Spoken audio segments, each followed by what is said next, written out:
सुरुवात करूया. सर्वांनी जनगणमनासाठी उभं राहावं.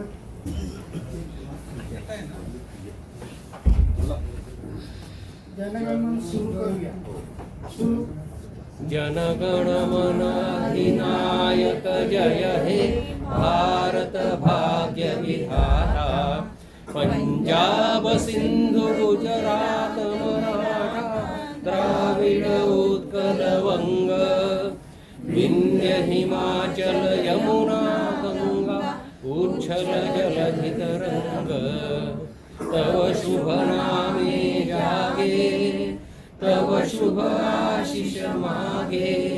गाहे तव जय गाथा जनगण मंगलदायक जय हे भारत भाग्य विधाता. जय हे जय हे जय हे जय जय जय जय हे. भारत माता की जय.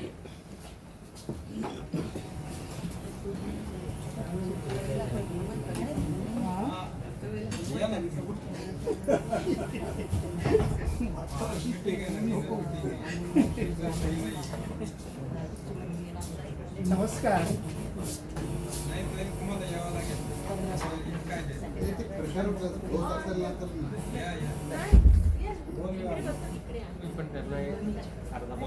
सर्व जिवलग सेवाभावी संस्थेतील उपस्थित सभासदांचे मी स्वागत करतो. तसेच प्रदीर्घ कालावधीनंतर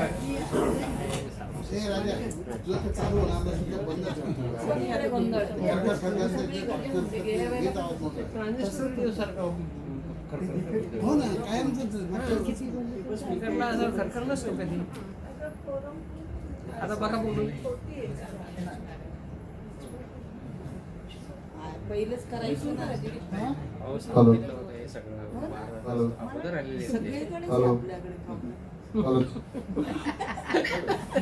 आपले ग्रह जिवाळ्याची कुंडली मांडा. कुंडलीत काही काशीला दाखव. म्हणजे एमेराल्ड मध्ये प्रॉब्लेम होता, मामाश्रीलाही होता.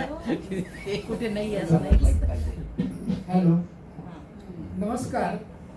सर्व जिवलग सेवाभावी संस्थेतील उपस्थित सभासदांचे मी हार्दिक स्वागत करतो.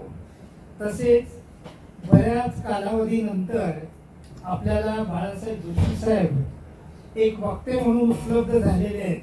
तसेच अजून काही मेंबर्स बऱ्याच कालावधीनंतर आपल्याकडे हजर झालेले आहेत. या सर्वांचं आपण टाळ्या वाजवून त्यांचं स्वागत करूया. माननीय बाळासाहेब यांचा आजचा विषय आहे पुतीन. 7 ऑक्टोबर 1952 साली जन्मलेले एक शक्तिशाली व्यक्तिमत्व आणि शक्तिशाली रशियाचे अध्यक्ष पुतीन हा त्यांचा आजचा विषय.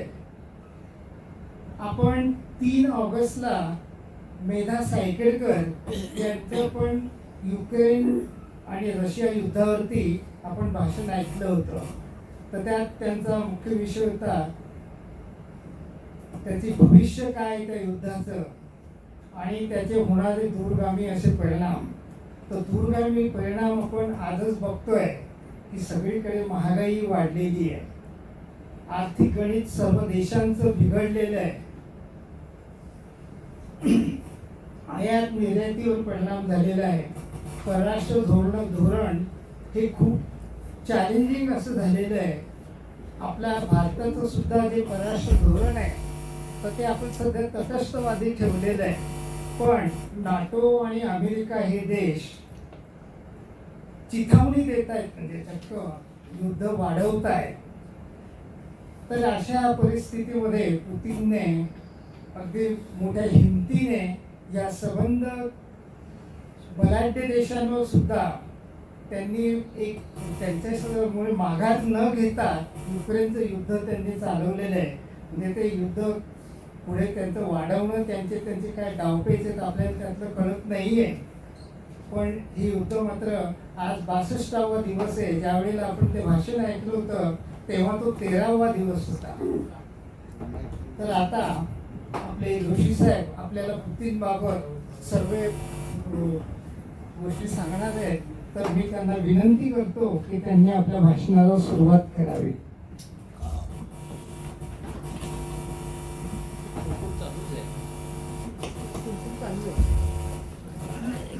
Hello hello hello hello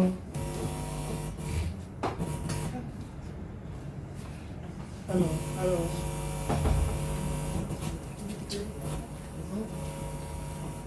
hello hello बोलणं ऐकू येतं? हो हो हे राहू दे. ते मागे पण सुदैवाने इथे या हॉलमध्ये ऐकू येतं. छोटा आहे असावा. नाहीतर मग पुढे नाही ठीक खुर्ची पुढे घ्यायची का थोडी? नाही, नाही. तुम्ही जरा पुढे येऊन बसलात ना, मला वाटतं ह्या कॅमेऱ्याच्या हां नाही राहू दे. बरं ठीक आहे ठीक आहे. जोर द्यायचे. काही करू नका.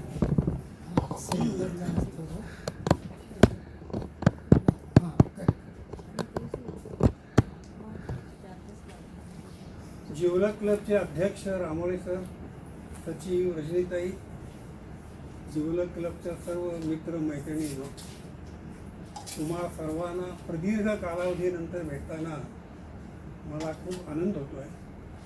मला वाटतं सुमारे 1.5 महिन्यापूर्वी डॉक्टर शिवरेंचा मला फोन आला होता की त्यावेळी हे युद्ध नुकतंच सुरू झालं होतं रशिया युक्रेन, की बाळासाहेब तुम्ही या विषयावर बोलणार का. आता त्यावेळी प्रश्न असा होता की माझं आणि सुरेखाचं ओमिक्रॉन बरोबर तर महायुद्ध इतकं जोरात सुरू होतं की रशिया आणि युक्रेनच्या युद्धावर बोलायला काही माझ्या अंगात ताकद नव्हती. त्यानंतर सहजच माझ्या हातामध्ये पुतीनचं चरित्र आलं आणि मी म्हटलं तो विषय परवाच चर्चा झालेली आहे आणि गेले आता 62 दिवस असा एकही दिवस नाही आहे की रात्री टी व्हीवर व्लादिमीर पुतीनचं नाव आपण ऐकत नाही आहे. तर पुतीनबद्दल माहिती करून घेण्यासाठी कसं आहे, पाश्चिमात्य देशातल्या सर्व नेत्यांची आपल्याला बऱ्यापैकी माहिती असते, पण रशिया आणि चायनामधल्या नेत्यांची माहिती खरं म्हणजे रशिया 1990 नंतर कम्युनिस्ट राहिलेला नाही आहे.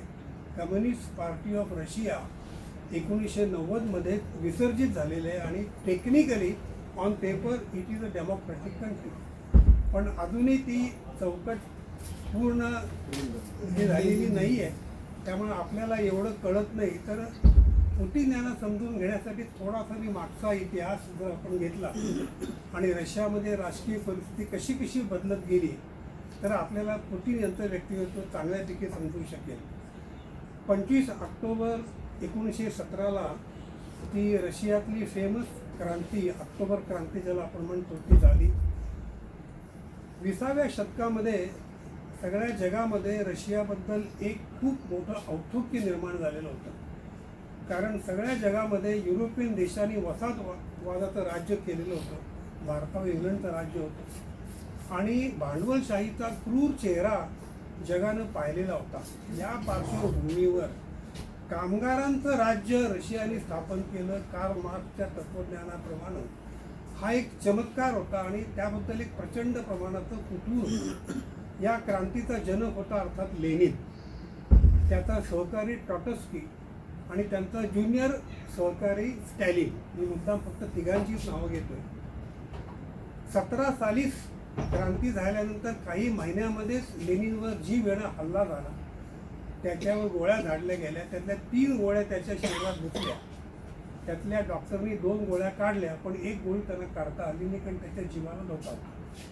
त्यामुळे 1917 ते 1924 जेव्हा त्यांचं निधन झालं तोपर्यंत त्याची तब्येत खालावत शेवटी त्याला पक्षाघात झाला होता, त्याला बोलता येत नव्हतं. स्टॅलिन हा त्याचा भक्त होता. आता लेनिन आणि ट्रॉटस्की हे मध्यमवर्गीय कुटुंबातून आले होते. त्यांचे आईवडील सुशिक्षित होते. हे दोघंही उच्च विद्याविभूषित होते. तसा स्टॅलिन नव्हता. स्टॅलिन हा एका खाण कामगाराचा मुलगा होता, ग्रामीण भागातून आलेला होता. लेनिनने अनेक पुस्तकं लिहिलेली होती, त्याचा अभ्यास स्टॅलिनने केलेला होता. आणि स्टॅलिन अर्थात एफिशियंट होता. म्हणून अंथरुणावर पडल्यावर लेनिननी स्टॅलिनला थोडं प्रोजेक्ट केलेलं होतं. स्टॅलिन अतिशय धूर्त होता, जे आपण नंतर पाहिलं जगाने. त्यामुळे जसाच लेनिन अंथरुणावर पडला तसा त्याच्या भोवतीचे सगळे लोक, डॉक्टर, नर्सेस, परिचारिका, वॉर्ड बॉईज, हे स्टॅलिननी आपली माणसं नेमली. त्यामुळे लेनिनला कोण भेटतं, काय बोलतात, ही बित्तम बातमी स्टॅलिनला मिळत होती. स्टॅलिनला धोका होता ट्रॉटस्कीपासून, कारण ट्रॉटस्की हा त्याला सिनियर होता आणि लेनिन आज न उद्या मरणार हे त्याला माहिती होतं. त्यामुळं लेनिनचा 1924 साली मृत्यू झाल्यावर ट्रॉटस्कीचा एक प्रॉब्लेम असा होता की एक तर तो ज्यू होता आणि दुसरं म्हणजे तो बुद्धिमान होता, पण त्याला आपल्या बुद्धीचा प्रचंड अहंकार होता. त्यामुळं लोकांना नाखुश करणं, नाराज करणं हे त्याचं एक कौशल्य होतं. त्यामुळे त्याच्या बाजूने कोणीच नव्हतं. त्यामुळं लेनिन गेल्यावर स्टॅलिननी त्यांचं जे पॉलिट ब्युरो हायेस्ट बॉडी असते त्याच्यामध्ये एकमत करून तो स्वतः अध्यक्ष झाला. 1927 मध्ये स्टॅलिननी त्या ट्रॉटस्कीला पॉलिट ब्युरोच्या बाहेर काढलं. 1930 साली त्याला देशातनं हद्दपार केलं. मग हा ट्रॉटस्की मेक्सिकोत जाऊन राहिला. तिथं बसून तो स्टॅलिनच्या विरुद्ध लेख लिहायचा. शेवटी 1940 मध्ये स्टॅलिनने मारेकरी पाठवून त्याला तिथं मारून टाकलं. असा हा स्टॅलिन. तर स्टॅलिननी सगळी सत्ता स्वतःच्या हातात घेतली आणि पुढं जे काय पाश्चिमात्य लोकांना हळूहळू कळलं, जवळजवळ तो 28 वर्ष अध्यक्ष म्हणून होता. Longest period ever. त्याच्यानंतर इतका दीर्घकाळ कुणीही अध्यक्ष राहिलेला नाही आहे. 5 कोटी लोकांना स्टॅलिननी मारलं त्याच्या 28 वर्षाच्या काळामध्ये. त्याच वेळेला नेमकं दुसरं महायुद्ध 1940 साली सुरू झालं. त्यावेळी रशियाची अजिबात तयारी नव्हती युद्ध करायची आणि म्हणून स्टॅलिनने हुशारी दाखवून हिटलरबरोबर अनाक्रमणाचा करार केला होता की आपण एकमेकावर हल्ला करायचा नाही. पण हिटलरने तो पाळला नाही आणि 41 साली हिटलरने आपलं सैन्य रशियात घुसवलं. आता स्टॅलिनची तर अजिबात तयारी नव्हती युद्ध करायची. पण 1812 मध्ये नेपोलियननी 5 लाख सैन्य येऊन रशियावर हल्ला केला होता. 100 वर्षापूर्वी, 100-125 वर्षापूर्वी. त्यावेळी सुद्धा तो तिथं झार होता, त्याची तयारी नव्हती. आता कल्पना करा, 1812 मध्ये 5 लाख सैन्य म्हणजे केवढं मोठं सैन्य होतं. त्याच्याशी युद्ध करणं शक्य नव्हतं. मग झारने काय केलं, गनिमी काव्याने युद्ध सुरू केलं आणि हिटलर नेपोलियनला आत खेचायला सुरुवात केली. आणि जसा तो लेनिनग्राडपर्यंत आला तसं त्यांनी काय करायचं, ते शहरं बेचिराख करायचे, धान्य साठे नष्ट करायचे, पाण्याचे साठे नष्ट करायचे. त्यामुळं त्या सैन्याची वाताहत सुरू झाली. खायला अन्न नाही, प्यायला पाणी नाही. आणि मग तो रशियातला सुप्रसिद्ध हेवाळा सुरू झाला आणि नेपोलियनच्या सैन्याची वाताहत झाली. 5 लाख सैन्यापैकी जेमतेम 10,000 सैन्य परत जाऊ शकलं. त्याच धर्तीवर या स्टॅलिननी हिटलरचा पराभव केला. म्हणजे हे दुसरं महायुद्ध 1945 मध्ये अमेरिकेने अणुबॉम्ब टाकल्यावर संपलं.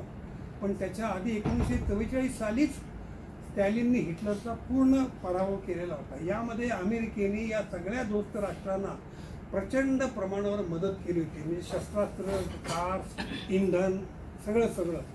जवळजवळ $65,000 बिलियन ही 1940-45 ची रक्कम आहे, दिली होती. त्यात रशियाच्या वाटणीला $15,000 मदत आलेली होती.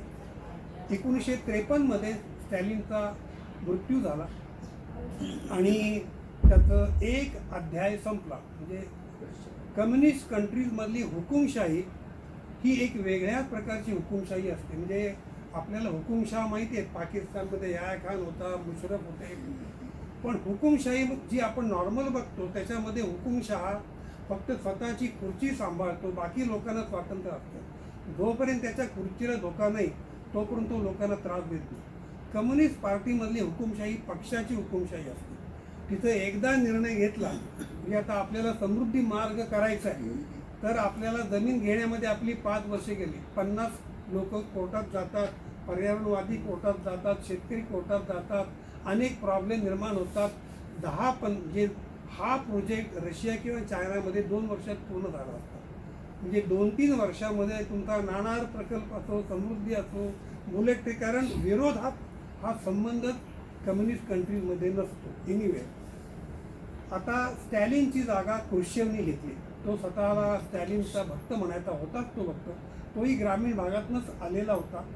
आणि कम्युनिस्ट कंट्रीमध्ये अजून एक संकल्पना समजून घेण्यासारखी आहे, कोमिसार. कोमिसार हे एक पद आहे. म्हणजे काय तर आता आपल्या देशामध्ये नाशिकला कलेक्टर आहे. त्या कलेक्टरचं काम असतं गव्हर्नमेंटचा सगळा जनतेतनं शेतसारा गोळा करणं, म्हणून त्याला आपण कलेक्टर म्हणतो. कम्युनिस्ट कंट्रीमध्ये कलेक्टरच्या ऑफिसमध्ये त्याच्या बरोबरीने एक कम्युनिस्ट पार्टीचा सभासद बसलेला असतो. त्याचं काम असतं हा कलेक्टर पक्षाच्या धोरणाप्रमाणे काम करतो की नाही, म्हणजे त्याचा अधिकार मोठा असतो. उद्या जर त्यानं निगेटिव्ह रिपोर्ट कलेक्टरबद्दल दिला तर त्या कलेक्टरची बदली होऊ शकते किंवा त्याच्यावर ॲक्शन होऊ शकते, तो तुरुंगातही जाऊ शकतो. हे कोमिसारचं प्रकरण एवढं थांबत नाही. आपला HL फॅक्टरी आपली जी ओझरला आहे तिथे एक कोमिसार असतो, तो सगळं बघत असतो. मिलिटरीमध्ये तुमचं आता आपले आर्टिलरी सेंटर आहे, तिथे एक पक्षाचा. त्यामुळं या कम्युनिस्ट कंट्रीजमध्ये हे जे नेते सगळे वर जातात ते सगळे कोमिसार होऊन काम करत करत ते वर गेले असतात. तर मॉस्कोमध्ये जी भुयारी रेल्वे बांधली गेली, तो असं म्हणतं की तो एक चमत्कार आहे. आणि त्याचा कोमिसार होता हा ख्रुश्चेव, निकिता ख्रुश्चेव. अतिशय एफिशियंट होता. त्यानं सगळ्या कृषी क्षेत्राची पुनर्रचना केली आणि लहान वयातच तो मॉस्कोच्या पक्षाचा सरचिटणीस झाला. त्याला 3 स्पर्धक होते, पण त्या 3 स्पर्धकांना बाजूला करून शेवटी 1955ला तो अध्यक्ष झाला. त्यावेळेला रशिया आणि अमेरिकेमध्ये शीतयुद्ध सुरू झालेलं होतं आणि कोण पहिल्यांदा उपग्रह अंतराळात पाठवतं अशी ती स्पर्धा होती. रशियाने बाजी मारली. 4 ऑक्टोबर 1957ला रशियाचा पहिला उपग्रह आकाशात गेला. त्यानंतर 3 महिन्यांनी अमेरिकेचा उपग्रह 31 जानेवारी 58ला आकाशात झेपावला. 1956मध्ये कम्युनिस्ट पार्टीचं 20वे अधिवेशन होतं आणि जवळजवळ रशियातनं 4000 पार्टीचे सभासद तिथं जमलेले होते. त्यांच्या समोर जे ख्रुश्चेवनी भाषण केलं, 4 तास तो बोलत होता. त्यानं स्टॅलिनचा सगळा इतिहास, क्रूरपणा काय त्यानं केला वाचला. सगळे सभासद अवॉक झाले. त्या मीटिंगच्या बाहेर परदेशी पण लोक होते, त्यांना त्याच्या भाषणाच्या प्रती दिल्या. त्यामुळे दुसऱ्या दिवशी जगामध्ये स्टॅलिननी काय काय केलं होतं ते सगळ्या जगाला कळलं. स्टॅलिननी तो मरताना 80 लाख रशियन लोकांना कॉन्सन्ट्रेशन कॅम्पमध्ये ठेवलेलं होतं. त्या सगळ्यांची मुक्तता ख्रुश्चेवनी केली. त्यामुळे ख्रुश्चेवनी ही जी पोलादी पकड होती ती बऱ्यापैकी सैल केली. अर्थव्यवस्था चांगली मजबूत केली. रशियामध्ये या कॉम्पिटिशनमध्ये सगळा भर शस्त्रास्त्र आणि मशीन टूल मॅन्युफॅक्चरिंग, औद्योगिकरण. त्यामुळं लोकांना जी काही जीवनवस्तू लागतात त्याच्यावर त्यांचा भर नव्हता. त्याचं उत्पादन ख्रुश्चेवनी वाढवलं. 12 एप्रिल 1961ला रशियाचा पहिला उपग्रह माणसाला घेऊन, युरी गागारिनला घेऊन आकाशात गेला आणि त्या ठिकाणी रशियाने अमेरिकेवर वर्चस्व मिळवलं. आणि त्यानंतर अमेरिकेला जवळजवळ 8-9 वर्ष थांबावं लागलं. 1969 साली 21 जुलैला अमेरिकेचा नील आर्मस्ट्रॉंग चंद्रावर उतरला. त्यानंतर ख्रुश्चेवच्या काळामध्ये एक झालेली घटना म्हणजे त्यावेळी जॉन केनेडी आपले अमेरिकेचे अध्यक्ष झालेले होते आणि कॅस्ट्रो एक छोटंसं राष्ट्र अमेरिकेच्या खाली आहे, ते कम्युनिस्ट होतं. त्यातला क्युबा त्यातला कॅस्ट्रो हा फारच पॉवरफुल होता, तो कम्युनिस्ट होता. त्याला रशियाची मदत होती. तर रशियाने 2 जहाजं भरून क्षेपणास्त्र क्युबाला रवाना केली. तर केनेडीने विचार केला की दिस इज द डेंजर. त्यांनी 40 जहाजं अमेरिकेच्या किनाऱ्यापाशी उभी केली. त्यातली 2 अण्वस्त्राने इक्विप्ड होती आणि त्याने जे रशियाला जाहीर आव्हान दिलं की आमच्या हेमिस्फिअरमध्ये आमच्या अस्तित्वाला धोका जर असेल तर तो आम्ही आमच्यावरचा हल्ला समजू, आम्ही मान्य करणार नाही. आणि आता त्यावेळेला दुसरं महायुद्ध संपून 15 वर्ष झाली. ती लोकांना वाटलं तर पुन्हा महायुद्ध सुरू होणार. ताबडतोब गुप्त वाटाघाटी सुरू झाल्या आणि शेवटी ख्रुश्चेवनी माघार घेतली. अर्थात त्यांनी अमेरिकेला सांगितलं, इटली आणि तुर्कस्तानामध्ये त्यांनी जी काही क्षेपणास्त्र ठेवली होती तुम्ही माघारी घ्या. ख्रुश्चेव गेल्यानंतर तो 64 साली रिटायर झाला. त्याला कोणी मारलं बिरलं नाही, कारण त्यानं कुणाचा खून केलेला नव्हता. त्याची जागा ब्रेझनेवने घेतली. ब्रेझनेव हा स्टॅलिन नंतरचा लॉंगेस्ट 18 वर्ष तो गादीवर होता. त्याच्या कारकिर्दीत फारसं काही झालं नाही. एकच घटना सांगण्यासारखी म्हणजे 1980 मध्ये ब्रेझनेवने अफगाणिस्तानमध्ये सैन्य घुसवलं, ही एकच घटना झाली. त्यानंतर जो अध्यक्ष झाला मिखाईल गोर्बाचेव 1984 ते 92, याचं नाव मात्र रशियन इतिहासामध्ये आणि जगाच्या इतिहासामध्ये नोंदवलं गेलं. हा कायद्याचा पदवीधर होता. कृषी क्षेत्रातलं अर्थशास्त्राचा त्यानं अभ्यास केलेला होता. ख्रुश्चेवच्या काळापासून तो पक्षामध्ये काम करत फार लवकर तो वयाच्या 57व्या वर्षी तो रशियाचा अध्यक्ष झाला. हुशार होता. त्याला कम्युनिस्ट थिअरी मान्य नव्हती, दडपशाही आणि हा प्रकार त्याला मान्य नव्हता. त्यामुळं तो पक्षासाठी जेव्हा जगात हिंडायचा, लंडनला जाऊन त्यानं मार्गारेट थॅचरबरोबर डिस्कशन केलं होतं. 27वं जेव्हा राष्ट्रीय अधिवेशन भरलं रफली 1984-85 मध्ये, त्यावेळी त्यानं 4 गोष्टी अधिवेशनात मांडल्या. त्यातल्या 2 गोष्टी आपण नेहमी ऐकत होतो त्यावेळेला. एक म्हणजे ग्लासनोस्ट म्हणजे खुलेपणा पाहिजे. पेरिस्ट्रॉइका आपण ऐकला होता शब्द, पुनर्रचना करायची. डेमिट्रीसॅस्सी म्हणजे लोकशाही पाहिजे. आणि उस्कोर्निया म्हणजे अर्थविकासाला चालना दिली पाहिजे. तर त्यानं स्पष्ट विचार मांडला की आपण कम्युनिस्ट फिलॉसॉफी आपल्या देशात आणून आपल्या देशाची अधोगती झालेली आहे, तर हे आपण रद्द केलं पाहिजे. हा त्या लोकांना फार मोठा शॉक होता, कारण असले विचार कधी कुणी ऐकले. आणि 1985 मध्ये त्याने या योजना लागू केल्या. आता गंमत अशी झाली, जवळजवळ 72 वर्ष रशियामध्ये कम्युनिस्ट पक्षाची एकदम पोळादी चौकडीची सगळी राजकीय पद्धती होती आणि एकदम खुलेपणा आल्याबरोबर सगळी घडी विस्कटली. म्हणजे या गोर्बाचेवनी जी चूक केली, त्यानं अफगाणिस्तानातलं सैन्य मागं घेतलं, अमेरिकेला सांगितलं तुम्ही आम्ही अण्वस्त्र आपण निर्मी करून टाकू, म्हणजे एकदम जगामधलं वातावरणच त्यानं सैन करून टाकलं. त्याचा परिणाम असा झाला की ऑक्टोबर क्रांतीच्या वेळी स्टॅलिननी 15 प्रांतांना एकत्र केलं होतं, ज्याला आपण United states of Soviet Russia म्हणतो.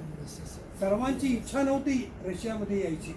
जसं पाकिस्ताननी बलुचिस्तान आणि नॉर्थ ईस्ट फ्रॉंटियरला जबरदस्तीने एकत्र आणलं होतं, तसं हे बाल्टिक राष्ट्र जी होती, लाटविया, लिथुनिया, इस्टोनिया, या प्रांतामध्ये स्वतंत्रतेची चळवळ सुरू झाली. युक्रेन, जॉर्जिया यांच्यामध्ये चळवळ सुरू झाली. गोर्बाचेवची चूक काय झाली की तुम्ही जेव्हा एक सिस्टीम राजकीय बदलून दुसऱ्या सिस्टीमकडे जायचा प्रयत्न करता, तेव्हा तुमचं इन्फ्रास्ट्रक्चर तयार आहे का हे त्यांनी बघायला पाहिजे होतं. रेल्वे जेव्हा रूळ बदलते तेव्हा त्याला एक सांधा असतो आणि तो सांधा रेल्वेला या रुळावरून त्या रुळावर थोडा खडखडाट होतो, पण स्मूथली रेल्वे दुसऱ्या रुळावर धावायला सुरुवात होती. ती कोणतीही योजना गोर्बाचेवनी न केल्यामुळे चांगलं काम करून सुद्धा सगळ्या देशामध्ये एक प्रकारचं अराजक माजलं आणि एक चांगलं काम करून तो अतिशय अनपॉप्युलर झाला. आणि त्या बॅकग्राऊंडवर बोरिस येल्सिन हा अध्यक्ष झाला 1992 ते 2000. आता या येल्सिनच्याच काळामध्ये आपला हिरो व्लादिमीर पुतिन याचा विकास झालेला आहे. हे येल्सिन जे होते हे गोर्बाचेवच्याही एक पाऊल पुढे होते. त्यांना कम्युनिस्ट प्रणाली टोटली अमान्य होती. या देशामध्ये लोकशाही राहिली पाहिजे आणि गोर्बाचेव ते लवकर करत नाही असा त्याचा आग्रह होता. या येल्सिनना उद्योगाचं खाजगीकरण करायचं होतं, कारण तोपर्यंत सगळे पब्लिक सेक्टर युनिट्स रशियामध्ये काम करत होते. आता लोकांच्याकडे तर पैसे नव्हते, खाजगीकरणाची सवयच लोकांना नव्हती. या येल्सिनने एक काय आयडिया करावी म्हणजे कंसात मूर्खपणाची, त्यांनी प्रत्येक फॅमिलीला 10,000 रुबल्सची कोपन वाटली आणि त्यांना सांगितलं तुम्ही या कोपनाने तुम्हाला पाहिजे त्या कंपनीचे शेअर विकत घेऊ शकता. आता असं कोणी घेतं का? तर त्या रशियामध्ये जे उद्योजक घराणी होती ज्यांना उद्योजक करता येत नव्हते, त्यांनी काय केलं, गावोगावी गेले, लोकांना 10,000 रुबल कॅश दिले आणि ती कोपन खरेदी केली. कल्पना करा की समजा हिंदुस्तान एरोनॉटिक लिमिटेड कंपनी विकायला काढली, खाजगीकरण सुरू झालं, तर या सगळ्या एखादा उद्योगपती पुढाकार घेतो, कंट्रोलिंग शेअर विकत घेतो आणि कोट्यावधीचा कारखाना त्याच्या मालकीत आणला. असं थोडक्या अवधीमध्ये रशियातल्या उद्योगपतींनी सगळ्या बँका, सगळ्या TV चॅनल्स, सगळे मोठमोठ्या तेलाचे कारखाने सगळे ताब्यात घेतले आणि त्यामुळं सगळी घडी विस्कटली आणि हा येल्त्सिन खूप अनपॉप्युलर झाला. शेवटी 1999ला त्याला आपला उत्तराधिकारी जाहीर करावा लागला. वरवर अतिशय मृदू, अतिशय मितभाषी, पण आतून अत्यंत कठोर, वरवर सुसंस्कृत, तरीही विधिनिषेध शून्य हुकुमशहा व्लादिमीर पुतिन याचं नाव त्यानं 99 साली डिक्लेअर केलं. आता या येल्त्सिनच्या 8 वर्षाच्या काळामध्ये हा पुतिन कसा वर गेला हे आपण बघूया. ही अर्थयोजना रशियामध्ये का फसली याचा आपण थोडासा भारताची तुलना करूया, म्हणजे तुमच्या लक्षात येईल की चांगली संकल्पना का फेल गेली. भारताला स्वातंत्र्य मिळाल्यावर पंडित नेहरूंनी सोशलिस्टिक पॅटर्न ऑफ डेव्हलपमेंट, समाजवादी समाजरचना आपल्या देशात आणली. त्यामुळे आपल्या देशामध्ये प्रायव्हेट सेक्टर काम करत होता, त्यांना लायसन्सेस होते. पब्लिक सेक्टर सुरू केले. सगळे स्टील कारखाने, HAL सारखी फॅक्टऱ्या, सगळे कम्युनिकेशनचे कंपन्या या पब्लिक सेक्टरमध्ये सुरू केल्या. त्याच वेळेला 1950मध्ये आपल्या पद्मश्री विखे पाटलांनी पहिला सहकारी साखर कारखाना सुरू केला. म्हणजे कोऑपरेटिव्ह सेक्टर फार वेगानं देशात वाढायला लागलं. सगळ्या कोऑपरेटिव्ह शुगर फॅक्टऱ्या, सूत गिरण्या वगैरे.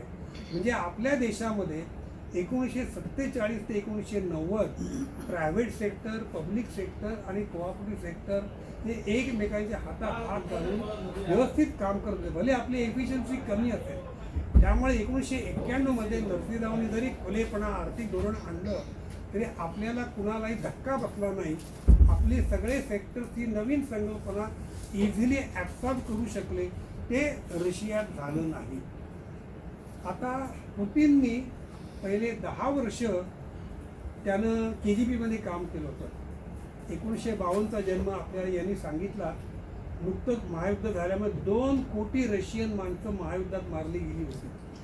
त्यावेळी अशी एकही फॅमिली नव्हती की जिथं नवरा म्हणजे आई आणि वडील दोघंही आहेत. अशा फॅमिली फार विरळ होत्या. वडील असतील तर आई नाही, आई असेल तर वडील नाही. पुतिनचे वडील युद्धामध्ये जखमी झाले होते आणि लंगडत पण ते होते. आणि इतकी गरिबी होती रशियामध्ये की त्यांच्याकडे अशा आपल्या बॉम्बेला ज्या चाळी होत्या अशा पसरट, त्याच्याऐवजी त्यांच्याकडे ह्या चौकोनी चाळी असायच्या, चारी बाजूला भिंती, आणि एकेका फॅमिलीला जेमतेम एक रूम, आणि 2-2, 3-3 फॅमिलीमध्ये कॉमन स्वयंपाकघर, कॉमन बाथरूम, अशा चाळीमध्ये वर्षामधल्यावर पुतिनची फॅमिली राहत होती. त्याचे 2 भाऊ आधीच वारले होते आणि बऱ्याच दिवसांनी आईला हा पुतिन झाला होता. ते दोघेही बिचारे, हा शाळेमध्ये अत्यंत बंडखोर होता आणि लहानपणापासून मला KGBत जायचं त्याचं स्वप्न होतं. त्याच्या खोलीमध्ये KGB प्रमुख माणसाचं चित्र लावलेलं होतं आणि त्याप्रमाणे ग्रॅज्युएट झाल्यावर तो गेला. पण 10 वर्ष तो 2-4 वर्ष ईस्ट जर्मनीत त्यानं काम केलं होतं आणि गोर्बाचच्या काळामध्ये तो लेनिनग्राडला आला. तर लेनिनग्राडला त्यावेळी महापौर होता अनातोली सोबचोक आणि पुतिन महाशय होते उपमहापौर. आता रशियामध्ये महापौर आणि उपमहापौर म्हणजे मुख्यमंत्री उपमुख्यमंत्री इतकं त्यांचं महत्त्व असतं, कल्पना करा. तर त्यावेळेला हा येल्त्सिन जो अध्यक्ष झाला होता, जे अनेक उद्योगपती होते, सगळ्या जगामध्ये उद्योगपतींना राजकीय पक्ष आणि त्यांच्या नेत्यांना हाताशी धरावं लागतं. त्यामुळे कुणाच तरी मागं उभं राहायचं, त्याला मदत करायची, त्याला निवडून आणायचं आणि तो निवडून आला की त्याचा फायदा घ्यायचा हे सगळ्या जगात चालतं. तर बोरिस बेरेझोव्स्की म्हणून हा जो एक उद्योगपती होता, त्यानं सुरुवात केली ती जुन्या मोटारी विकायचा, मग जुन्या मोटारी इम्पोर्ट करायचा, मग त्याने बँक सुरू केली, मग त्याने एक तेल विहीर विकत घेतली. असं करत तो मोठा झाला. त्यानं या येल्त्सिनला प्रचंड मदत करून निवडून आणलं होतं. त्यामुळं तो त्याच्या अगदी बैठकीतला होता. त्याने जेव्हा या बोरिस बेरेझोव्स्कीने जेव्हा सुरुवात केली तेव्हा त्याला लेनिनग्राड शहरामध्ये मोटार धंद्यासाठी एक सेंटर पाहिजे होतं. तो भेटायला सहज गेला पुतिन यांच्याकडे आणि पुतिननी त्यांचं काम 2 मिनिटात केलं. आता कल्पना करा, आपल्या देशामध्ये तुम्ही एका गव्हर्नमेंट ऑफिसमध्ये गेला आणि त्या ऑफिसरने 1 रुपया न मागता तुमचं काम केलं. तुम्ही कॉर्पोरेशनमध्ये गेला आणि तुमचं computer certificate without spending 1 RuPay झालं, तर तुम्हाला जसा शॉक बसेल. नाही, आय एम नॉट जोकिंग. तसं बिरझोवस्की शॉक. पुतीनने 1 रुपया न मागता तुझं काम केलं. त्यामुळे पहिल्याच भेटीमध्ये हा बिरझोवस्की उद्योगपती त्या पुतीनच्या प्रेमात पडला. झालं. त्यानंतर काही दिवसांनी महापौराची निवडणूक झाली आणि जो महापौर होता सोबचक, अनातोली सोबचक, तो निवडणूक हारला. त्यामुळे नियमाप्रमाणे पुतीन महापौर होणार. पण पुतीन म्हणला मी महापौर होणार नाही. त्यामुळं त्याची प्रतिमा एकदमच उजळून निघाली. लोकांना आश्चर्य वाटले, हे नवीनच काही प्रकार ते बघत होते. त्यामुळे त्यानंतर हा बोरिस बिरझोवस्की पुतीनच्या ऑफिसमध्ये राहायचा, हक्काने कामं करून घ्यायचा. आणि हा बिरझोवस्की अध्यक्षांच्या बैठकीतला होता. त्यामुळे पुतीन अत्यंत चाणाक्षपणे काही न करता 96 साली या बिरझोवस्कीने पुतीनची बदली क्रेमलिन प्रासादामध्ये प्रशासकीय अधिकारी म्हणून केली. आता तो हळूहळू अध्यक्षांच्याकडे सरकायला लागला. 96 ते 2000 हा येल्त्सिनचा सेकंड टर्मचा काळ होता. 4 वर्षाची टर्म असते त्यांची. त्यावेळेला प्रचंड अराजक माजलं होतं, विरोधक आक्रमक झाले होते, अर्थव्यवस्था खालावली होती. आणि 2000 साली as it is Yeltsin retire होणार. त्याला आपला उत्तराधिकारी नेमायचा होता. आता त्या लोकांना काळजी काय असते, खुर्ची खाली केली की आपल्या भ्रष्टाचाराची चौकशी होईल, कुणी आपल्याला तुरुंगात टाकेल, म्हणून त्याला आपला उत्तराधिकारी असा पाहिजे होता की जो आपल्याला त्रास देणार. पुन्हा येल्त्सिन हा लोकशाहीवादी विचारांचा होता, त्याला कम्युनिस्ट विचाराचा मनुष्य नको होता. नेमका पुतीनची बॅकग्राऊंड अजिबात कम्युनिस्ट नव्हती. त्यामुळं त्यानं शेवटी त्याला पंतप्रधान म्हणून घोषित केलं पुतीनला 1999 मध्ये. काही महिन्यानं काय झालं, चेचन्या प्रांतामध्ये दहशतवादी घुसली. बातमी आल्यावर पुतीनने as a prime minister military पाठवली आणि त्या दहशतवाद्यांचा खात्मा करून टाकला. त्याबरोबर एका रात्रीतनं पुतीन देखील हिरो इन रशिया, की दहशतवाद्यासमोर शरण न येता यानं दहशतवादाचा खात्मा केला. त्यामुळे त्याची इमेज एकदम तिथं पॉप्युलर झाली. आणि शेवटी 99 साली जेव्हा येल्त्सिन पद म्हणजे पायात उतरणार होते त्या खुर्चीवरनं, तेव्हा हा माझा नियोजित अध्यक्ष आहे असं त्यांनी जाहीर केलं. अर्थात त्यांनी जरी जाहीर केलं तरी पुतीनला निवडणूक लढवणं भाग होतं, कारण अध्यक्ष हा निवडून येत असतो. आणि तोपर्यंत पुतीन फारसा रशियन लोकांना माहीत नव्हता, कारण त्याचं पब्लिक कार्य काय फारसं नव्हतं. तर त्यावेळेला हा बोरिस बिरझोवस्की उद्योगपती होता. त्यानं त्याच्या मागं सगळी ताकद लावली. त्याच्या हातात 90% TRP असलेला TV चॅनल होता आणि त्याने इमेज बिल्डरची एक टीम बनवून 4 महिने प्रचार करून पुतीनला 2000 साली त्यानं निवडून आणलं. 1996 मध्ये, आता त्याच्या आधी काय झालं बघा, हा पुतीन कसा वर चढत गेला. तर मॉस्को शहरामध्ये उपमहापौर असताना लेनिनग्राड शहरामध्ये मटणाची टंचाई होते. मी तुम्हाला सांगितलं, रशियामध्ये जरी एका बाजूला खूप प्रगती असली तरी लोकांच्या जीवनावस्तूंची टंचाई कायम असायची. तर त्यांच्या लक्षात आलं की मटणाची शॉर्टेज होणार आहे. तर त्या लेनिनग्राडच्या मॉस्कोच्या कॉर्पोरेशनमध्ये अन्नधान्याचा जो खातं होतं त्याची प्रमुख एक बाई होती. ती जर्मनीला गेली वाटाघाटी करायला की कोण आपल्याला मटण पुरवेल. आणि एक मोठ्या कंपनी, एक्सपोर्ट करणाऱ्या कंपनी तिच्या चर्चा सुरू होती. गंमत अशी की चर्चेच्या एका विशिष्ट टप्प्यावर त्या लोकांनी सांगितले, बाई तुम्ही काय आमच्याशी बोलताय, तुमच्याबरोबर आमचा करार हा ऑलमोस्ट फायनल झालेला आहे. त्या डिपार्टमेंटची ही बाई प्रमुख, आणि तिला माहीतच नाही 60 टन मटण रशियाला एक्सपोर्ट होणार आहे हे त्या डिपार्टमेंटच्या बाईला माहीत नाही. ती वैतागली. तिथूनच त्या महापौराला फोन लावला, तो सोबचक महापौर. त्याने काही उडवाडूची उत्तरं दिली. ती बाई तशी समजूतदार होती. ती म्हणली कुणी का पुढाकार घेईना, पण आपल्या लोकांना मटण मिळणार म्हणून तिने काय फारसा आरवडा केला नाही. ती मॉस्कोला परत आली. 2 महिने झाले, मटणाचा पत्ताच नाही. मग ती बँकेत गेली. 9 कोटी Deutsche mark amount bank has already paid to the company. Bank म्हणली आमच्या LC ओपन केली होती, आमच्याकडे डॉक्युमेंट आले, आम्ही पैसे देऊन टाकले, आमचा काही संबंध नाही. आणि आरोप कुणावर झाला? आरोप झाला महापौर सोपचकवर. पुतीन नामानिराधार आहे. म्हणजे एक एक पुतीनचं तुम्हाला मी गंमत सांगतो. 96 मध्ये त्यांची बदली जेव्हा क्रेमलिन याच्यात झाली, तेव्हा जेव्हा कम्युनिस्ट राष्ट्र होतं रशिया आणि सगळे 15 प्रांत एकत्र होते, तेव्हा रशियातल्या 76 देशामध्ये त्यांच्या 715 मालमत्ता होत्या, बिल्डिंग्स होत्या, अनेक रशियन अधिकारी राहायचे, त्यांचे फ्लॅट्स होते. तर त्या सगळ्या मालमत्तेचा विनियोग करायचा, नोंद करायचं काम पुतीन यांच्याकडे आलं. अचानक रात्रीमधनं या 76 देशातल्या सगळ्या शहरामध्ये आपण ज्याला भारतात शेल कंपन्या म्हणतो त्या निर्माण झाल्या, बोगस कंपन्या. आणि गव्हर्नमेंटनी या बोगस कंपन्यांना या मोठ्या मोठ्या मालमत्ता थ्रो अवे प्राईसला देऊन टाकल्या. आणि त्या कंपन्यांनी दे मिंटेड मनी, म्हणजे मिलियन्स ऑफ डॉलर्स पैसे. आणि गंमत अशी व्हायची की हा भ्रष्टाचार पेपरमध्ये यायचा नाही असं नाही, यायचा. त्या खात्याची चौकशी होणार म्हटलं की बरोबर त्यावेळी पुतीन त्या खात्यात ट्रान्सफर व्हायचा, त्या फायलीच गायब व्हायचा.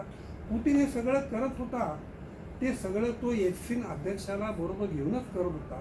त्यामुळं त्याची चौकशी करायचा काही प्रश्नच नव्हता.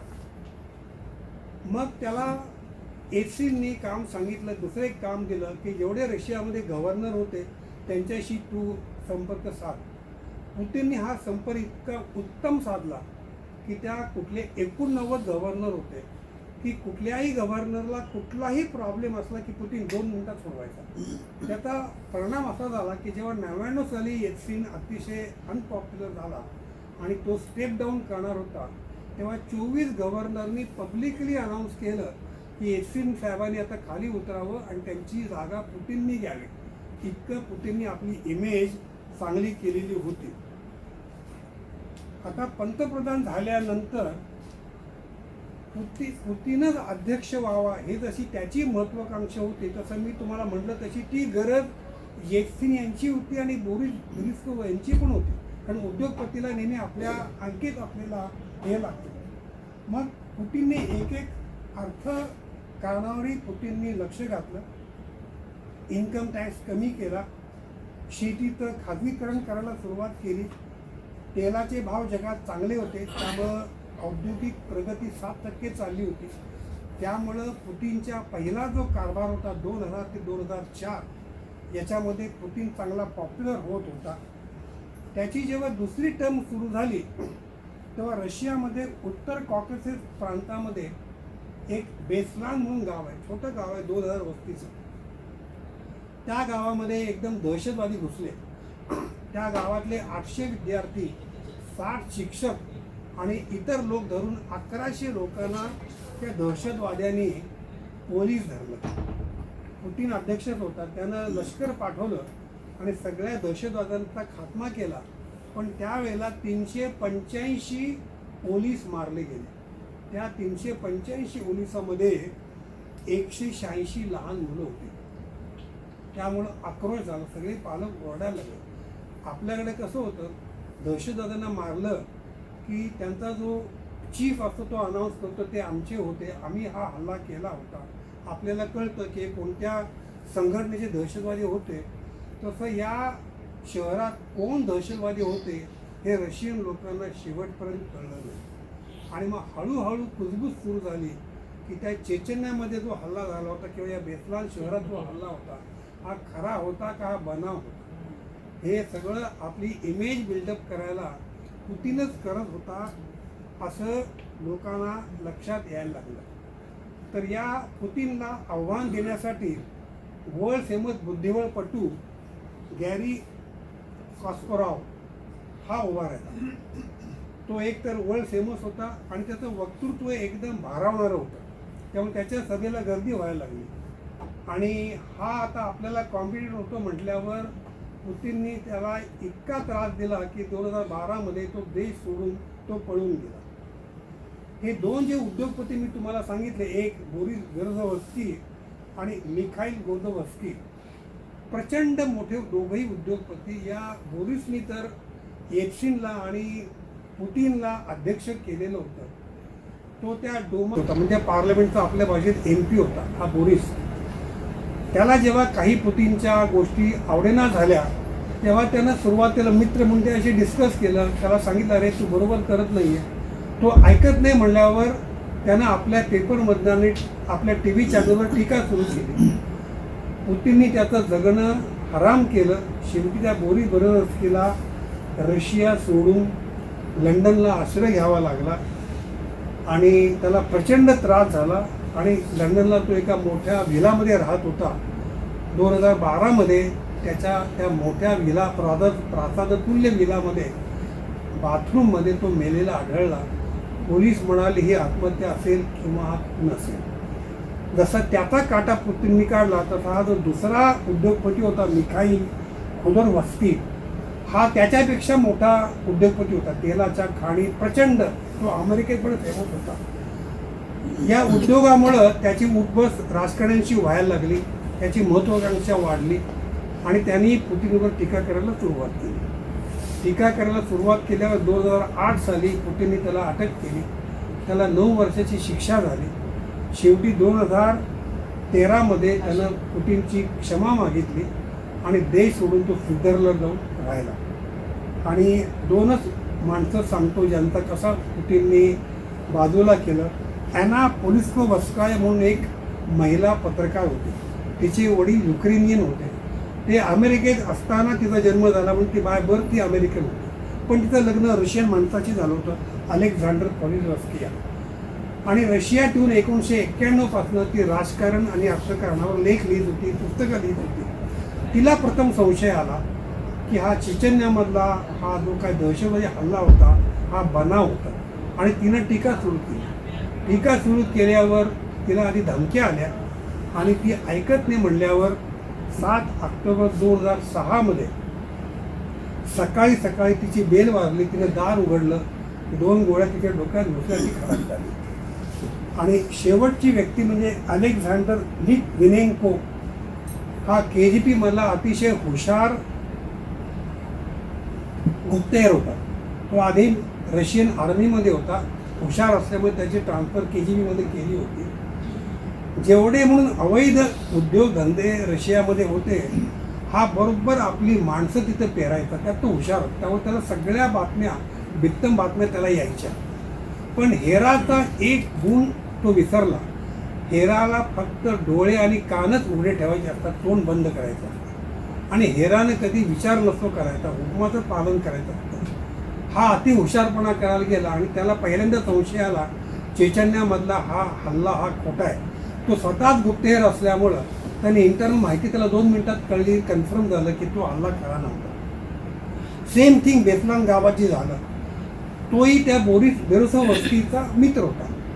मग त्यानं त्याला सांगितलं. मग तो बोरिस बेरोसोव्स्की याला घेऊन पुतीनकडे गेले. त्याला माहीत नाही यात पुतीन सामील आहे. त्यांनी KGBच्या प्रमुखाविरुद्ध तक्रार केली की असे लोक तुम्हाला न विचारता खोटा बनाव करतात. पुतीनने ऐकून घेतलं आणि शेवटी तो त्याच्या मागं लागला. तो देश सोडून पळाला. कसं बसं बायकोला आणि 6 वर्षाच्या मुलाला घेऊन तो लंडनला स्थायिक झाला. एक दिवशी त्याच्यावर विषप्रयोग झाला आणि तो लंडनला खलास झाला. आता 2008मध्ये पुतीनला 2 टर्म पूर्ण झाली होती आणि रशियाच्या नियमाप्रमाणे कुठलीही व्यक्ती 3री टर्म लढवू शकत नाही. त्यामुळं 2008 साली पुतीन 3री लढवणं शक्य नव्हतं. त्यानं त्याचा पंतप्रधान होता मेदवेदेव. त्यानं 2008ला त्याला अध्यक्ष म्हणून घोषित केलं आणि स्वतः पुतीन पंतप्रधान झाला.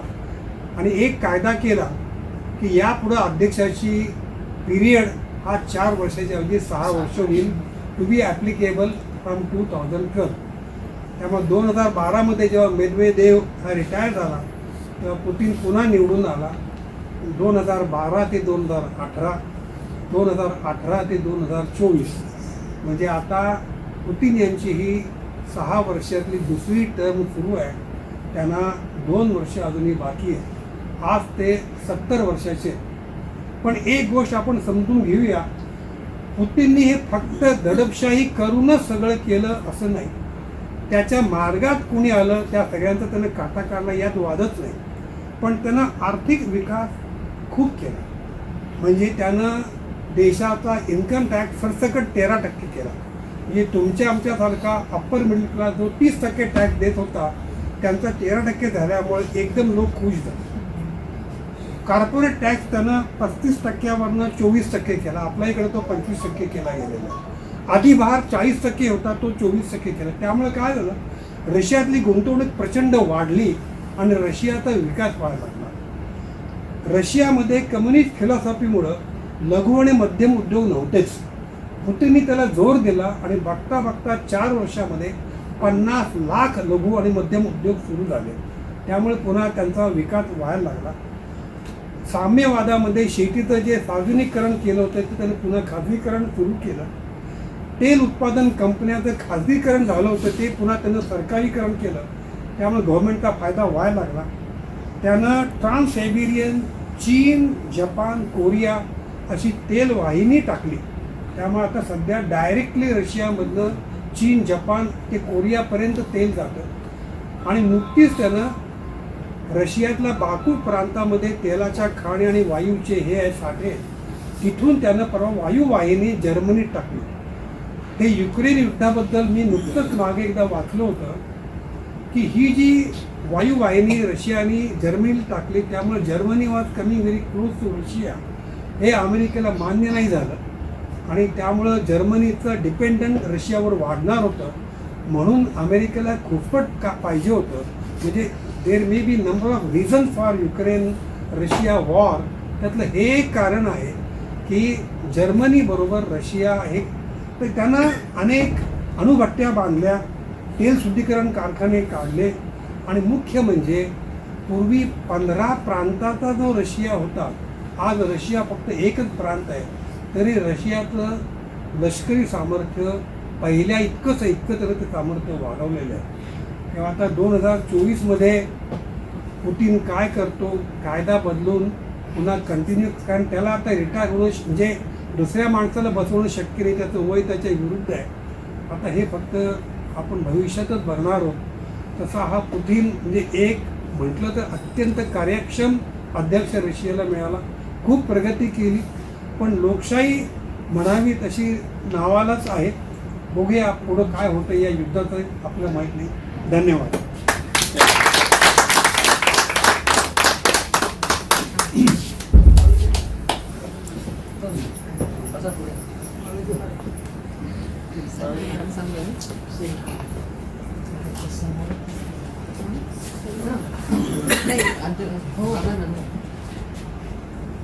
डॉक्टर सायकेडकर यांना विनंती करतो की त्यांनी आभार मानावे.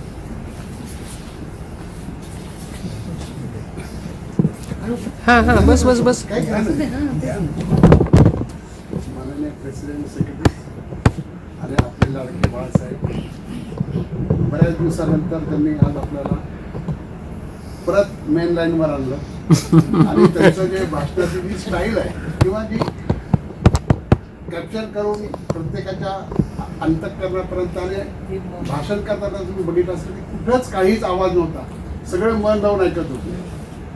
तर ही जी पकड त्यांची जी आहे ती पहिल्यापासूनच आहे आणि अशीच परत कायम राहावं आणि त्यांनी परत क्लबमध्ये येऊन आमच्याबरोबर करावं अशी त्यांना विनंती करतो. यावं आभार प्रदर्शनात आजचा बाळासाहेबांनी लेक्चर दिलं पुतीनबद्दलच ते, पण त्याचा पूर्ण हिस्ट्रीच त्यांनी आपल्याला कव्हर केली आणि पुतीनचे गुण आणि अवगुण हे दोन्ही कसे होते आणि ते जसं आपण म्हणतो की गुणाचा जर जास्त हे असतं तर अवगुणाकडे थोडंसं दुर्लक्ष केलं होतं, तसंच ते झालेलं आहे की पुतीन यांनी जे इतर कामं केली की इतर आज तो काही नसताना सुद्धा अमेरिकेसारख्या राष्ट्राला तो टक्कर देऊ शकतो आहे. किंवा आता हे जे सगळ्या ग्रुप झाला सगळ्या म्हणजे युरोप कंट्रीज आणि नाटोचा, त्यांच्या विरुद्ध सुद्धा एकटा उभा राहून त्यांना सगळ्यांना फाईट दिलेली आहे. तर हे त्याचे गुण थोडेसे वेगळे आहे. प्रत्येकाला त्याचे पसंत पडतील किंवा नाही, प्रत्येकाची आवड निवड वेगळी आहे. परंतु या ह्याच्यामध्ये त्यांनी जे काही काम केलं असेल किंवा जे पद्धतीने केलं, कारण मग सगळ्यांच्याप्रमाणे युक्रेन हा त्यांचाच भाग होता. म्हणजे उदाहरणार्थ जसं आता हे पाकिस्तान किंवा बांगलादेश किंवा हे जे ते आपलेच भाग होते. उद्या ते जर आपण परत घेतलं तर हे काही युद्ध होऊ शकत नाही. आम्ही आमचं एकत्र करतो असा हा एक प्रकार आहे. तर या सगळ्या गोष्टी त्यांनी विस्फारित करून आपल्याला ज्या पद्धतीने छान सांगितलं त्याबद्दल मी त्यांचे आभार मानतो. आणि आपल्या क्लबतर्फे बाळासाहेबांना एक छोटंसं भेट म्हणून आम्ही स्वीकारतो अशी विनंती करतो. माझं आभार प्रदर्शन संपलं. आभार आहे. आता आपण सर्वांनी भोजनाचा आस्वाद घ्यावा अशी मी विनंती करतो. हां, आणि एक गोष्ट आजचे जे कॉकटेल पार्टीसाठी डॉक्टर शिवरे सर आणि DM मावळे यांनी कॉन्ट्रीब्युशन केलेलं आहे ते मुद्दा मी तुम्हाला देतो.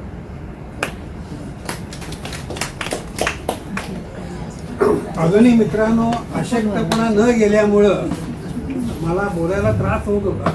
त्यात माहिती नव्हता. म्हणजे मी जे सुरुवातीला जोक सांगितला, माझं कोरोनाची युद्ध अजूनही सुरूच आहे.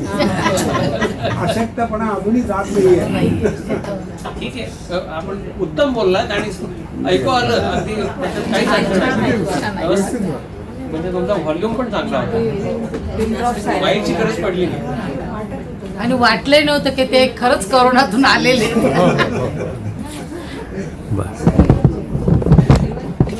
सगळ्यांनी आता भोजनाचा आस्वाद घ्यावा अशी विनंती आहे. धन्यवाद.